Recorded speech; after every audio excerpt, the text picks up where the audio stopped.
Morning students, today we will study Hindi में हम पढ़ रहे थे पार्ट नंबर 6 पूर्ण शिक्षित। पूर्ण शिक्षित ये पार्ट में हम देख रहे थे भेड़िया और सियार। इसमें भेड़िया और सियार ये दो प्राणी बोल रहे थे कि कौन कौन किससे ज़्यादा शिक्षित है, और वहाँ पर फिर बाघ आ जाता है। तो बाघ से वो कहते हैं कि सियार कहता है, भेड़िया कहता है कि मैं इससे ज़्यादा शिक्षित हूँ, तो आप ही बताइए कि कौन किससे ज़्यादा शिक्षित है। तो सियार बोला, श्रीमान मैंने 2 मुर्गे पकड़े हैं। मेरे मित्र भेड़िया का कहना है कि एक मुर्गा उसे मिलना चाहिए क्योंकि वह मुझसे 2 गुना शिक्षित है। तो सियार ने क्या कहा कि भेड़िया इस तरह कह रहा है कि वो मुझसे ज़्यादा शिक्षित है, 2 गुना शिक्षित है, इसलिए उसे एक मुर्गा मिलना चाहिए। अब इस समस्या का समाधान आप ही कर सकते हैं, कीजिए कि कौन कितना शिक्षित है। ठीक है। बाघ ने भेड़िए को ऊपर से नीचे तक देखा और पूछा, भेड़िए तुम कितने पढ़े हो? भय के मारे भेड़िया दांत किटकिटाने लगा मतलब उसके मुंह से आवाज़ न निकलने लगी। वह कुछ बोल न सका। स्थिति को संभालते हुए सियार ने कहा, महाराज यह कह रहा है कि इसके पास उतनी ही योग्यता है जितनी कि इसके दांत है। तो वो बहुत डर गया था भेड़िया। तो सियार ने क्या अपनी बुद्धि लगाई और उसने कहा कि उसके पास उतनी ही योग्यता है जितनी इसके दांत है। क्या ऐसी बात है? तब तो मैं तुमसे 2 गुना शिक्षित हूँ। तो बाघ ने क्या कहा, ऐसी बात है तो मैं तो तुमसे 2 गुना शिक्षित हूँ। देखो, इतना कहकर बाघ ने अपने मुंह खोला और अपने भयंकर दांत उन्हें दिखाए। ठीक है, तो ऐसी बात है। इस दृश्य को देखकर भेड़िया इतना घबराया कि उसके पैर जवाब दे गए। वह मुंह के बल गिर पड़ा। तो बाघ ने जैसे ही मुंह खोला तो भेड़िया बहुत घबरा गया और वह गिर पड़ा। सियार ने कहा, महाराज आपके सामने गिरकर यह स्वीकार करता है कि आप इससे अधिक शिक्षित है। तो सियार ने और अपनी बुद्धि चलाई और कहा कि महाराज ये आपको अपने से ज़्यादा शिक्षित मानता है, इसीलिए वो आपके सामने गिर पड़ा। देखिए, यह आपके आगे नतमस्तक है। मुझे भी आपके आगे नतमस्तक होना चाहिए कि आपके बहुत बुद्धिमानी से हम लोगों का विवाद सुलझा दिया।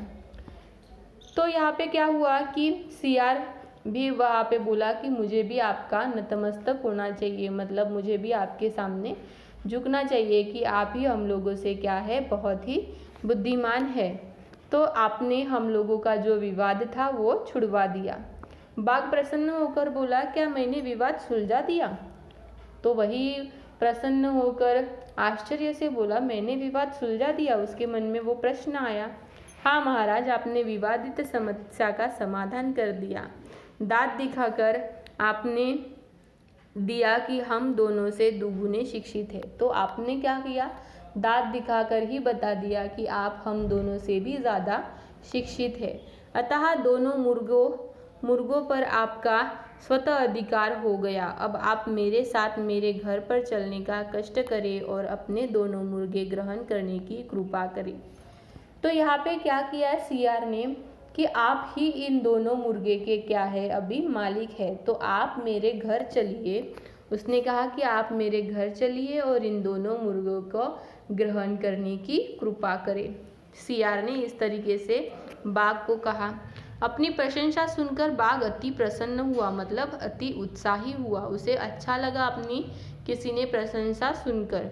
वह मुर्गे पाने के लिए ललायित हो उठा। ललायित मतलब उसे लालच हो गया। वह मुर्गा खाने के लोभ को न रोक सका। तो उसने वहाँ पर मुर्गा खाने के लोभ को, मतलब उसे जो लालच हो चुका था, उसे वो रोक न सका। उसने सियार से कहा, चलो रास्ता दिखाओ। तो उसने सियार से कहा, बाघ ने सियार से कहा कि चलो रास्ता दिखाओ तुम्हारे घर का। रास्ते में वह सोचता चला कि मुर्गे खाने के बाद भेड़िए और सियार को खाने से उसे कौन रोक सकता है। तो अभी आया बाघ के दिमाग में भी कि रास्ते में वो सोच रहा था कि मुर्गे खाने के बाद वो क्या करेगा, भेड़िए और सियार को भी खाएगा। भेड़िए और सियार को खाने से अभी उसे कौन रोक सकता है। सियार बाघ को पहाड़ की एक तो सियार ने क्या कहा? सियार ने बाघ को एक पहाड़ के एक गुफा में ले गया। सियार कहाँ पे ले गया उसे? पहाड़ों पर जो एक गुफा थी वहाँ पे ले गया। पहाड़ की गुफा का मुंह अत्यंत सकरा था। पहाड़ की गुफा का मुंह अत्यंत संकरा था। संकरा मतलब कम चौड़ाई था, तंग था, छोटा था। उसे दिखाकर सियार बोला, महाराज हम लोग यही रहते हैं। तो उसने सियार ने क्या बोला बाघ को कि महाराज हम लोग यही रहते हैं। मेरा मित्र भेड़िया खो में जाएगा और शीघ्र ही मुर्गे को लेकर बाहर आएगा। तो क्या कहा उसने कि भेड़िया अंदर जाएगा, गुफा में जाएगा और वहाँ से मुर्गे लेकर वापस आएगा। गुफा का मुंह बहुत ही छोटा था, उसमें भेड़िए का घुसना अत्यंत कठिन था। तो गुफा का मुंह इतना छोटा था कि वहाँ पर भेड़िए का घुसना भी बहुत ही कठिन था, किंतु प्राण रक्षा के लिए वह इतना कातर था कि किसी प्रकार रगड़ा खाते हुए वह गुफा में घुस गया। लेकिन अपने प्राणों की रक्षा करने के लिए भी भेड़िया वहाँ पर छोटा सा उसका मुंह था गुफा का, फिर भी वहाँ पर वो घुस पड़ा। गुफा के अंदर जाकर भेड़िए ने संतोष की सांस ली। तो गुफा के अंदर जाते ही भेड़िया वहाँ पर क्या हो गया? छूट गया। उसे लगा अब मेरी परेशानी दूर हो गई, खुशी महसूस हो गई। संतोष की सांस ली मतलब अभी उसे खुशी महसूस हुई। जब बहुत देर के बाद भी भेड़िया नहीं आया तब बाघ गुर्राया। जब वहाँ पर बहुत देर हो गई लेकिन अभी भी भेड़िया बाहर नहीं आया तब बाघ गुस्से से गुर्राया, भेड़िए को आने में इतना देर क्यों हो रही है? उसने पूछा सियार को कि भेड़िए को आने में इतना देर क्यों हो रही है? तभी देखता हूँ महाराज देर क्यों हो रही है। इतना कहकर सियार भी तेजी से गुफा में घुस जाता है। तो अभी क्या हुआ कि दोनों भी अपने गुफा में घुस गए थे। बहुत देर तक बाघ गुफा में बाहर खड़ा रहा। जब बहुत देर के बाद भी दोनों नहीं आए तब बाघ को महसूस हुआ कि दोनों ने उसे उल्लू बनाया। तो अभी क्या हुआ था यहाँ पे कि दोनों भी वहाँ पे घुस गए और वो गुफा थी, उसका जो मुंह था वो इतना छोटा था कि वहाँ पे सिर्फ सियार और भेड़िया ही जा सकते थे, वहाँ पे भाग नहीं जा सकता था। ठीक है, तो उसने अब दोनों भी गए लेकिन दोनों भी बहुत देर बाद वहाँ पर बाहर नहीं आए और बाहर बाघ खड़ा ही था। तो उसे लगा अभी बाघ को कि इन दोनों ने मुझे उल्लू बनाया। अपनी मूर्खता, भेड़िए की दुष्टता और सियार की धूर्तता पर बाघ को अत्यंत क्रोध आया। वह इतना आग बबूला हो गया। आग बबूला होना मतलब क्या है? उल्लू बनाना मतलब मूर्ख होना। आग बबूला मतलब बहुत ही क्रोधित हो जाना। दोनों हो गया कि भूल गया कि वह कितना शिक्षित है। उसने गुफा के मुंह पर अपना मुंह घुसाते हुए भेड़िए और सियार पर अपना गुस्सा प्रकट किया। दुष्टों, बाहर निकलो, बाहर आओ, अभी मैं तुम दोनों की हड्डी पसली एक करता हूँ। तो उसने क्या कहा कि तुम दोनों बाहर आ जाओ, अभी मैं तुम्हारी दोनों की हड्डी पसली एक करता हूँ। हड्डी पसली एक करता हूँ मतलब क्या है कि तुम लोगों की खूब पिटाई करता हूँ। जब बाघ चला गया तब भेड़िया और सियार खो से बाहर निकले। खो से मतलब वो गुफा से बाहर निकले। बाघ को न देखकर भेड़िए की आवाज़ निकली तो बाघ वहाँ पर नहीं था।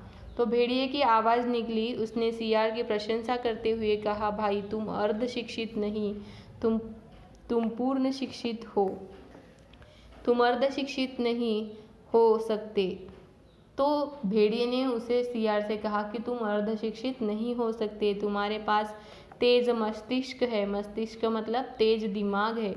वस्तुतः तुम पूर्ण शिक्षित हो। तो यहाँ पर ही तुम्हारी शिक्षण, तुम्हारा जो साहस, तुम्हारी जो बुद्धिमत्ता है वहाँ पर दिखाई देती है, ना आप अर्ध शिक्षित हो। सही तो बात है, यह है कि प्राण रक्षा के लिए शिक्षा की नहीं मस्तिष्क की ज़रूरत पड़ती है। तो यहाँ इस पाठ में हमें क्या बताया है कि किस तरीके से सियार ने भेड़िया और खुद की जान बाघ के चंगुल से बचाई और किस तरीके से अपने अर्धशिक्षित बताने पर भी उसने खुद को पूर्ण शिक्षित साबित कर दिया। और यहाँ पे बताया है कि प्राणों की रक्षा करने के लिए शिक्षित की नहीं मस्तिष्क की ज़रूरत पड़ती है। मतलब हम कौन सी स्थिति में किस तरीके से काम करते हैं, कौन सी कठिन स्थिति में हम किस तरीके से आगे जाते हैं, इस तरीके से हमारे शिक्षण कितना है उसे हमारा कोई फ़र्क नहीं पड़ता। हम अपना मस्तिष्क किस तरीके से इस्तेमाल करते हैं इसका फ़र्क पड़ता है। ठीक है स्टूडेंट्स, तो यहाँ तक हमारा ये चैप्टर ख़त्म हो जाता है। इसके आगे देखते हैं हम इसके प्रश्न और उत्तर, सवाल और जवाब। Okay students.